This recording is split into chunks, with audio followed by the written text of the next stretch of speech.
बाकी लोग उनके सामने आ जाते हैं कि आखिर ये दोनों है कौन। तब ट्रंक्स बताता है ये है माजिन साल्सा और माजिन पुतिन। तब गोकू बोलता है क्या तुम इन्हें जानते हो? तो इसका मतलब तो ये हमारे दोस्त हुए। तब ट्रंक्स बोलता है ऐसा नहीं है, ये डीमंस है, डीमन वर्ल्ड से। हमने कई सालों पहले इनसे लड़ाई करी थी। तब गोकू बोलता है फिर तो ये हमारे दुश्मन हुए, तो इन्होंने हमारी मदद क्यों करी? अगर ये चाहते तो हमें ऐसे मरने के लिए छोड़ सकते थे। तब पुतिन बोलती है कि हम दोस्त हैं या फिर दुश्मन, ये तुम बाद में डिसाइड कर लेना, पर उससे पहले क्या तुम्हें जानना है कि यूनिवर्सिटी को कैसे डिस्ट्रॉय करना है? और वो उन्हें दिखाती है सभी यूनिवर्स की हालत जिनसे पूरी तरह से एनर्जी निकाली जा चुकी थी। अब उन यूनिवर्स में लाइफ तो ना के बराबर थी, और वो बोलती है कि अगर हमने यूनिवर्सिटी को अभी नहीं रोका तो 11 यूनिवर्स में से एक भी यूनिवर्स सर्वाइव नहीं कर पाएगा। पर इससे पहले वो आगे कुछ बोल पाती, जेनेम्बा उन पे अटैक कर देता है और ट्रंक्स बन जाता है सुपर सैयन गॉड, जिसे देख के गोकू और वेजिटा दोनों ही हैरान थे। मुझे तो लगा था बस ये मैं और वेजिटा कर सकते हैं। तो अब वो सब मिलके उन पे अटैक कर देते हैं और हर बार की तरह जेनेम्बा उन पे फिर से भारी पड़ रहा था,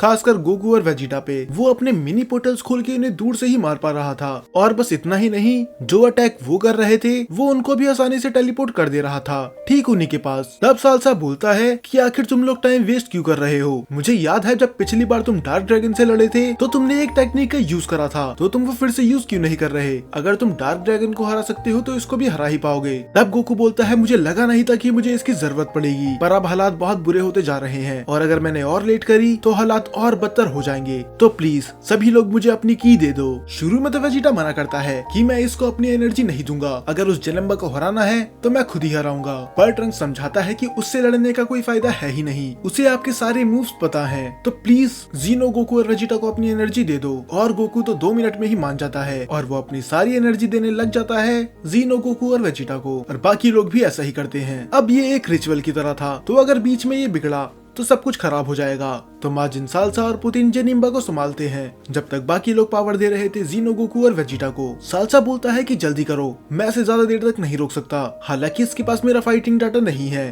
पर फिर भी ये हमारे अटैक पैटर्न समझ पा रहा है, और इतनी देर में ही जेनिम्बा उन दोनों को नॉकआउट कर देता है। पर अब बहुत देर हो चुकी थी क्योंकि रिचुअल पूरा हो चुका था, और वो दोनों बन जाते हैं लिमिट ब्रेकर सुपर सैयन 4, जिसकी पावर का कोई मुकाबला नहीं था। जेनेम्बा देखते ही समझ चुका था कि अब इससे फर्क नहीं पड़ता कि मुझे इनके मूव्स पता है या फिर नहीं, अब ये बहुत ज्यादा फास्ट और बहुत ज्यादा ताकतवर हो चुके हैं। यहाँ तक कि वो साइंटिस्ट भी ये देख के हैरान था कि आखिर ये कैसी एनर्जी है, ये तो मैंने अपने डाटा में रिकॉर्ड करी ही नहीं थी। जेनेम्बा सोचता है कि वो उन पे अटैक कर देगा, पर उसे पता भी नहीं चलता कब अचानक से सामने आ जाता है गोकू, और वो उसे एक किक करता है, और इससे पहले वो फिर से संभल पाता पीछे से आ जाता है वेजिटा। उन दोनों की स्पीड इतनी ज्यादा थी कि जेनेम्बा उन्हें देख ही नहीं पा रहा था। पर तब गोकू बोलता है कि हमें इसे एक ही बारी में खत्म करना होगा, हमारे पास समय नहीं है। तो वो दोनों यूज करते हैं डबल ड्रैगन फिस्ट का, और अपने बस एक पंच से ही वो जेनेम्बा के आर पार चले जाते हैं और फाइनली उसका खेल वहीं पर खत्म कर देते हैं। तब गोकू बोलता है कि ये तो बहुत अमेजिंग पावर थी, पर वेजिटा मानने के लिए तैयार नहीं था।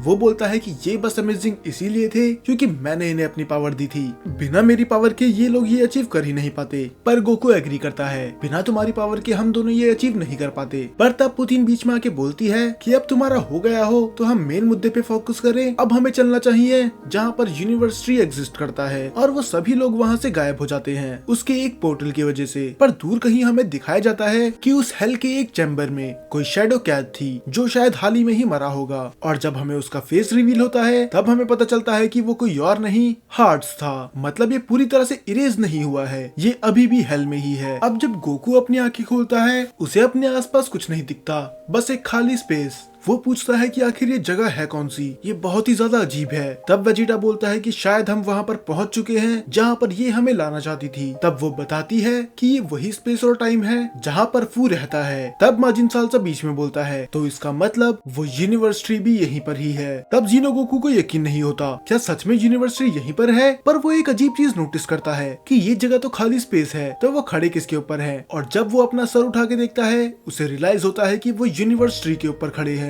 जो कि साइज में बहुत ही ज्यादा बड़ा था। सब लोग हैरान थे, तो क्या यही वो ट्री है जिसने 11 यूनिवर्स को बर्बाद कर दिया? तब वेजिटा बोलता है, तो इसको तो मैं ही बर्बाद कर दूंगा, मैं अपने की ब्लास्ट से इसे डिस्ट्रॉय कर दूंगा ताकि ये और एनर्जी ना ले पाए। सब वेजिटा को रोकने की कोशिश करते हैं कि ऐसी जल्दबाजी में कोई गलत कदम ना ले। तब पुतिन बोलती है, क्या मेरे कान खराब हो गए हैं, या फिर सच में इसने ये बोला कि ये यूनिवर्सिटी को डिस्ट्रॉय कर देगा?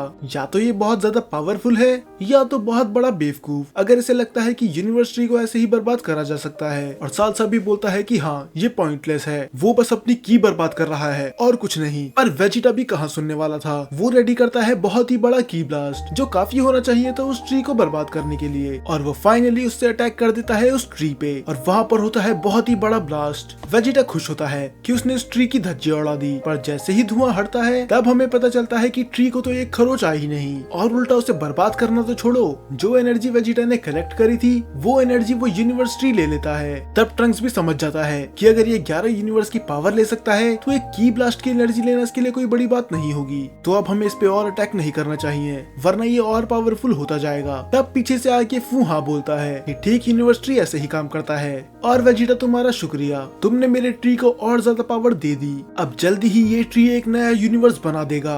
और तभी जीनो गोकू और जीनो वेजिटा गायब हो जाते हैं और फिर बीच में आती है टोवा और वो बोलती है कि इन सबको तुम मुझ पे छोड़ दो, तुम ध्यान दो गोकू और वेजिटा पे। और उसके साथ वो भी गायब हो जाती है और उसके पीछे पीछे चली जाते हैं साल्सा और पुतिन। फू को समझ में नहीं आता कि आखिरकार ये करना चाहती क्या है, इनका मतलब क्या है कि तुम उन्हें मुझ पे छोड़ दो। इनके प्लान्स तो कभी कभार मुझे भी समझ में नहीं आते। पर इससे पहले वो आगे कुछ सोच पाता, बीच में आ जाता है वेजिटा जो उस पे अपने पंच से अटैक कर देता है। पर उसके पंच को फू बड़ी आराम से रोक लेता है और उसमें से निकलने लग जाता है एक डार्क ऑरा। वेजिटा समझ जाता है कि ये तो कंबर का है और ये इसके पास क्या कर रहा है, क्या इसने उसकी पावर छीन ली। तब गोकू से बोलता है कि वेजिटा वहाँ से हट जाओ इससे पहले कि तुम उस ऑरा से करप्टेड हो जाओ। गोकू उसे बचाने जाता है पर बहुत देर हो चुकी थी, वेजिटा करप्ट हो चुका था। अब वेजिटा उस पर अटैक कर देता है और इससे पहले वो और कुछ कर पाता गोकू भी करप्टेड हो जाता है। पर बहुत अजीब चीज होती है, फू ने सोचा था कि गोकू और वेजिटा आपस में ही लड़ने लग जाएंगे पर होता ठीक उसका उल्टा है। वो करप्टेड होने के बाद भी फू को ही मार रहे थे पागलों की तरह। तब वो बोलता है कि ऐसा पहली बार हुआ है कि मेरे किसी एक्सपेरिमेंट ने मुझ पे ही अटैक करने की कोशिश करी है, लगता है मुझे थोड़े और एक्सपेरिमेंट करने की जरूरत है। हालांकि फू उनसे बहुत ज्यादा पावरफुल था तो वो उन दोनों को आराम से हरा देता है और जैसे ही वो अपनी की ब्लास्ट से उन पे अटैक करता है वो दोनों नॉर्मल हो जाते हैं। ये भी बहुत शॉकिंग बात थी। तब फू बोलता है लगता है मुझे और रिसर्च करने की जरूरत है क्योंकि बस एक नॉर्मल की ब्लास्ट की वजह से ही तुम वापस अपनी ओरिजिनल फॉर्म में आ गए। तब वो यूनिवर्स ट्री की तरफ देखते हुए बोलता है कि जल्द ही बाकी यूनिवर्स खत्म हो जाएंगे और जन्म होगा एक नए यूनिवर्स का जहाँ पर कोई भी किसी पे कब्जा नहीं कर सकता, सब अपनी मर्जी से जिएंगे। और जब उसका ध्यान नहीं था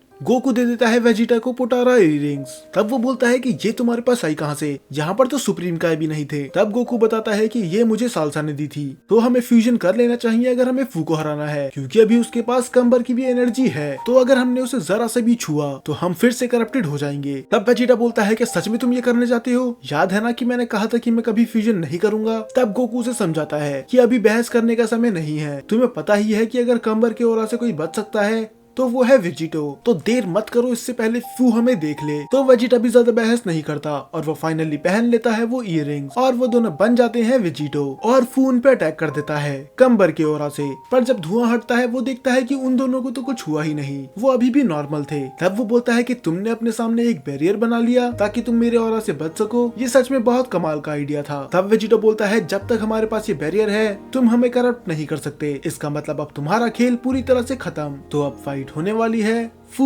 और वेजिटो के बीच में और इसी के साथ ये एपिसोड यहाँ पर खत्म हो जाता है।